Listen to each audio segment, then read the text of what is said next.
Hello दोस्तों, concept of knowledge में मैं आप सभी लोगों का बहुत बहुत स्वागत करता हूं। तो दोस्तों आज हम चलिए परसेंटेज के बारे में बात करते हैं। परसेंटेज दोस्तों ये एक ऐसा टॉपिक है मैथ का जो इससे ऑलमोस्ट 3 से 4 टॉपिक क्लियर हो जाते हैं। अगर आपको परसेंटेज बेसिक क्लियर पता रहता है तो आप इसको बहुत ही आसानी से जैसे 3-4 टॉपिक क्लियर कर जाइएगा। Profit and loss, compound interest and simple interest and data imputation. और ये परसेंटेज से ऑलमोस्ट सभी कॉम्पिटिटिव एग्जाम में क्वेश्चन पूछे जाते हैं। जस्ट लाइक CHSL हो गया, SSC का हो गया, रेलवे हो गया, ग्रुप डी हो गया, यहाँ तक कि UPSC का CSET क्वेश्चन में परसेंटेज का बहुत ही वेटेज रहता है। तो दोस्तों अब हम चलिए परसेंटेज के बारे में बात करते हैं। परसेंटेज दोस्तों ये ऐसा होता है, परसेंटेज का मतलब होता है किसी भी चीज़ का 100% या पूरा भाग। जस्ट डिनोट हम लोग करें तो परसेंटेज का सिंबॉलिक रिप्रेजेंटेशन होता है 1/100। इसका मतलब हो गया कि किसी भी चीज़ का हमें पूरा भाग चाहिए, पूरा भाग 100% इज इक्वल टू पूरा भाग। तो दोस्तों हम लोग को अक्सर ये परसेंटेज के बारे में दिक्कत होती है कि हम परसेंटेज को फ्रैक्शन में कैसे बदले या फ्रैक्शन को परसेंटेज में कैसे बदले। तो दोस्तों हम लोग पहले बेसिक यहीं से स्टार्ट करते हैं। तो अब हम अच्छी तरह से निकालते हैं कि परसेंटेज को फ्रैक्शन में कैसे बदला जाता है। तो आइए दोस्तों निकालते हैं। 100% इज इक्वल टू हम लोग अच्छी तरह से जानते हैं कि 1 होता है और 1 ऑलमोस्ट ये होल नंबर होता है। 1 किसी भी संख्या का ये पूर्ण संख्या होता है। तो अब हम आगे निकालते हैं इसी के बेस्ट अगला परसेंटेज। अगर हम 50% का फ्रैक्शन वैल्यू निकालते हैं तो इसका फ्रैक्शन वैल्यू निकालने के लिए परसेंटेज का मतलब हो गया कि 50 हो गया और ये सिंबॉलिक रिप्रेजेंटेशन हो गया इसका 1/100। 1/100 से इसको डिवाइड कर दिए तो इसका मेन जो फ्रैक्शन वैल्यू हो जाता है 50 × 100 तो 1/2 हो जाता है। जस्ट लाइक इसी की तरह अब हम आगे बढ़ते हैं। अगर हम 25% लेते हैं तो 25% को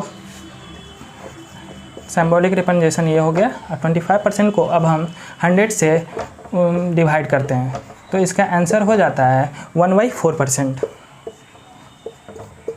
1/4%। अब हम आगे बढ़ते हैं।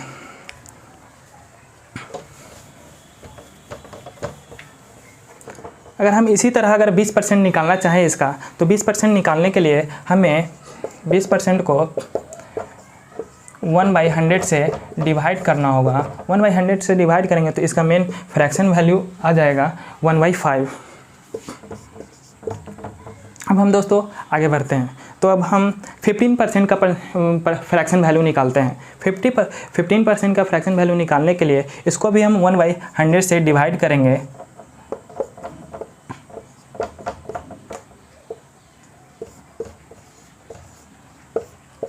पतियाई 15 और ये 20×5=100। 3/20 इसका आंसर हो जाता है। तब दोस्तों अब हम आगे चलकर सीखते हैं कि फ्रैक्शन को परसेंटेज में कैसे बदला जाता है। जैसे अगर दोस्तों मैं बोलूं कि अगर परसेंटेज को फ्रैक्शन में बदलना है तो किसी भी संख्या में हमें 1/100 से इसको डिवाइड किया जाता है। अगर हम फ्रैक्शन को परसेंटेज में बदला जाता है तो उसको हम 100 से मल्टीप्लाई करेंगे। चलिए दोस्तों आगे बढ़ते हैं। अगर हम 1/3 का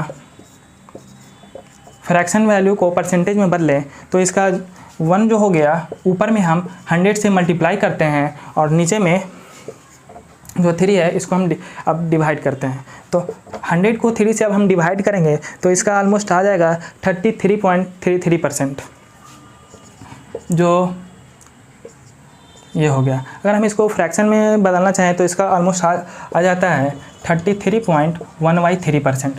अब हम इसी तरह इसका अब हम 2/3 निकालना चाहें तो जस्ट हमें इसको 200/3 नहीं करना है। अगर हमें अच्छी तरह से पता है कि 1/3 इज इक्वल टू होता है 33.33%, तो जस्ट हम इसका दुगना कर देंगे। जैसे इसका दुगना हो जाएगा 66.66%।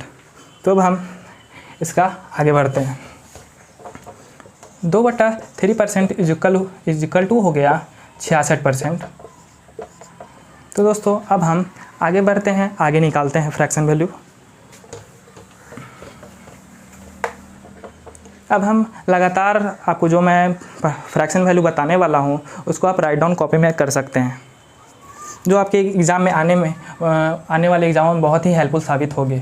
तो हम 1/4 का फ्रैक्शन वैल्यू निकालते हैं। तो 1/4 का फ्रैक्शन वैल्यू हो जाता है 25%। अगर हम इसी तरह इसका 1/5 का फ्रैक्शन वैल्यू निकालें तो इसका हो जाता है 20%।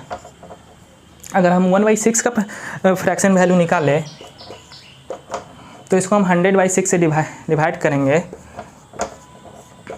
तो इसका अगर हम इसे डिवाइड करें तो इसका हो जाता है 16.2/3। अगर इसको हम फ्रैक्शन वैल्यू में अगर हम पॉइंट वैल्यू हम निकालें तो इसका जस्ट हम अच्छी तरह से पता है। अगर इसको हम 16 तिहाई 48 और 2 50 और 50/3 को अब हम डिवाइड करते हैं तो इसका हमें पॉइंट वैल्यू पता चल जाता है। जैसे पहले हम 16 से किए और इसका पॉइंट जो वैल्यू 2/3 है, हम ऊपर में निकाल चुके थे कि 2/3 जो होता है 1/3 का दुगना होता है, और 1/3 का जो दुगना होता है 33% और 2/3 का हो जाता है 66.66%। बस हमें यही 16 का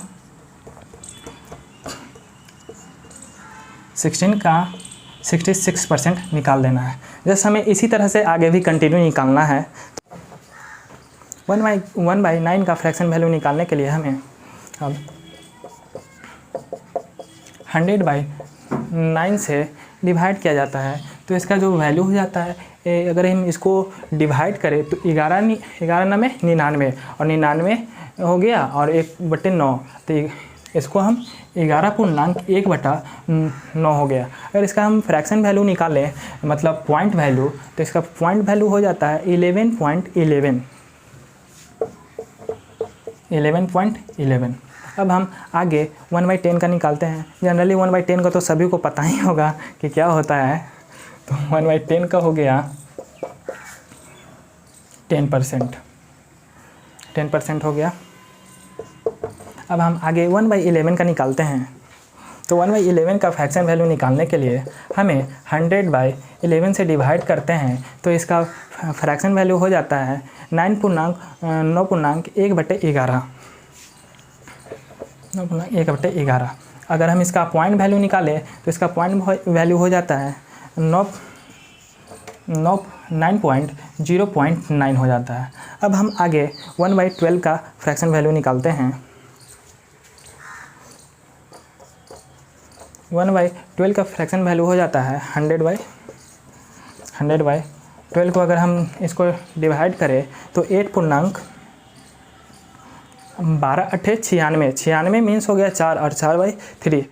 इसका हम 8.2/3 का पॉइंट वैल्यू निकाले तो इसका पॉइंट वैल्यू हो जाता है ये 8 हो गया। और 2/3 का हम लोग इससे पहले ही हमने निकाल चुका था, 2/3 का हो जाता है 66.66%। तो दोस्तों ये हमने आपको बता दिया कि फ्रैक्शन को परसेंटेज में कैसे बदला जाता है। तो दोस्तों अधिकतर स्टूडेंट को इसी में दिक्कत होता है कि फ्रैक्शन को परसेंटेज में कैसे बदले या फ्रैक्शन को परसेंटेज में कैसे बदले। तो हम सिंपली आपको यही बताते हैं, अगर किसी भी परसेंटेज को फ्रैक्शन में बदलना है तो आपको 1/100 से डिवाइड देना होगा। और फ्रैक्शन को परसेंटेज में डिवाइड करना है तो आपको 100 से मल्टीप्लाई करना होगा। तो दोस्तों अब हम आगे कंसेप्ट की ओर बढ़ते हैं कि कैसे अब अगला कंसेप्ट क्या है हमारा।